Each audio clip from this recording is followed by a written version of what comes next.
આપણે MCQ number પહેલા MCQ માં આપણને કીધું કે ત્રણ શબ્દો આપ્યા, અવરોધ, કેપેસિટર અને ઇન્ડક્ટર.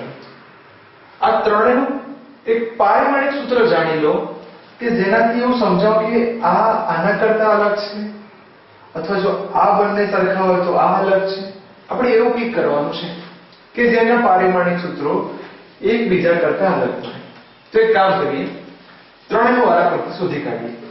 પહેલો પાર્ટ પાડી દઈએ Cl, બીજો પાર્ટ Rc² લખી દઈએ, ત્રીજો પાર્ટ Rl² લખી દઈએ.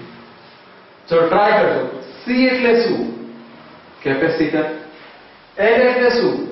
ઇન્ડક્ટર. અને R એટલે અવરોધ. શું તમને ત્રણેયના પારિમાણિક સૂત્રો આવડે છે? હા, તો ત્રણેયના પારિમાણિક સૂત્રો યાદ કરો. ચલો બેટા, અવરોધ માટે ભણી ગયા કે અવરોધ માટે M1 L2 T - 3 A - 2. આ આપણે ભણી ગયા છે સાદી ભાષામાં 12 32.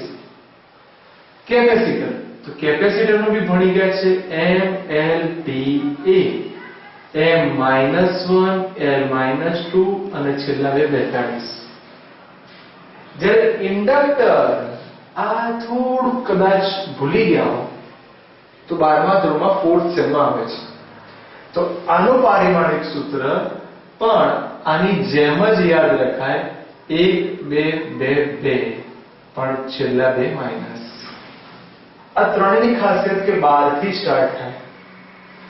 આવો મોઢે ગણો 32 42 22. કેપેસિટરમાં પહેલા બે માઈનસ, આ બંનેમાં છેલ્લા બે માઈનસ. ચલો આટલું તો તમે ભણી ગયા છો, ખાલી રિવાઇઝ કરાય. હવે આમાં કિંમત મૂકો. ચલો સ્ટાર્ટ. C એટલે capacitor, M-1 L-2 T4 A2. આના ગુણ્યા કોણ છે બીજું? L. L means inductor, iron inductor. M1 L2 T-2 A-2. ગુણાકાર કરતા કેટલા પદ ઉડી જાય એ ન રાખવાના અને કેટલા પદ રહે એ. તો હું એવું કહું કે A વાળા પદ ગયા એટલે A ની 0, M વાળા પદ ગયા M ની 0, L વાળા પદ ગયા L ની 0. 4 માંથી 2 જાય તો 2 રહે. તો સાદી ભાષામાં T² જવાબ આવે. કોનો? LC અથવા CL નો. ચલો હવે તમે ટ્રાય કરો. ચલો બેટા, પહેલા કોણ છે? R. R એટલે અવરોધ. M1 L2 T-3 A-2. યાદ રાખજો કે અહીંયા સ્ક્વેર છે. આ પહેલું ગુણ્યા બીજું. C એટલે કેપેસિટર.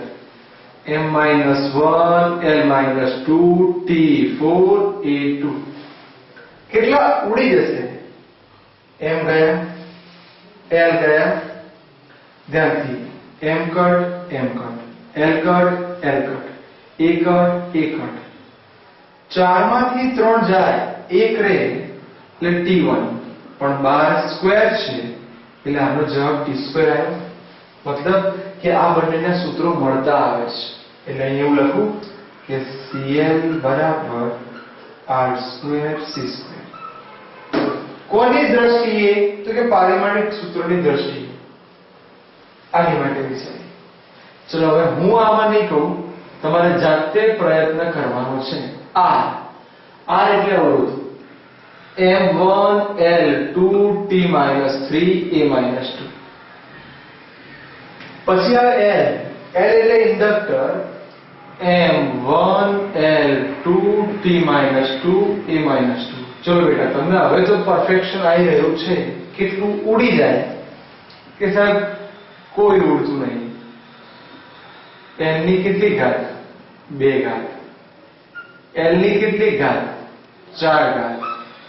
T ની કેટલી ઘાત? -5 ઘાત. A ની કેટલી ઘાત? -4 ઘાત. જો આનો સ્ક્વેર કરી તો બધી ઘાત ડબલ થાય. તો શું આ લોકોને મળતું આવે છે? કારણ કે આમના જવાબ શું આયા? T² આયા એટલે આ લખ્યું, અહીંયા T² આયા એટલે આ લખ્યું. જ્યારે આનો જવાબ તો બધા કરતા ડિફરન્ટ આવે છે એટલે આપણા માટે આ આન્સર થયો. હવે આ થઈ ઓરિજિનલ પ્રોસેસ. નાઉ હવે તો કે હવે શોર્ટકટ. જો આટલું બધું ગણીએ તો ટાઈમ કેટલો બગડે. તો જો શોર્ટકટ શીખવી હોય જી માટે તો તમને યાદ કરાવું, કદાચ સાંભળ્યું હોય તો, કે સાહેબ short trick for JEE special and બુટકેટ સ્પેશિયલ. તો આની માટે શોર્ટ ટ્રિક કંઈક આવી બનાવી છે મેં. L is equal to CR square. L is equal to CR square. જો આવું બનાવી દઈએ તો આપણું કામ કેટલું સરળ થઈ ગયું. જેમ કે આની માટે સૂત્ર વિચારો. ચલો CM ના M, L ની જગ્યાએ શું લખી દઈએ? CR square. C ગુણ્યા C, C square, R ગુણ્યા R square. તો કેટલું સરળ થઈ ગયું. ડાયરેક્ટ જ ખબર પડી ગઈ કે સર આ બંને સરખા આવી ગયા. અને અહીં દેખાય છે કે આ તો સરખા થતા જ નથી.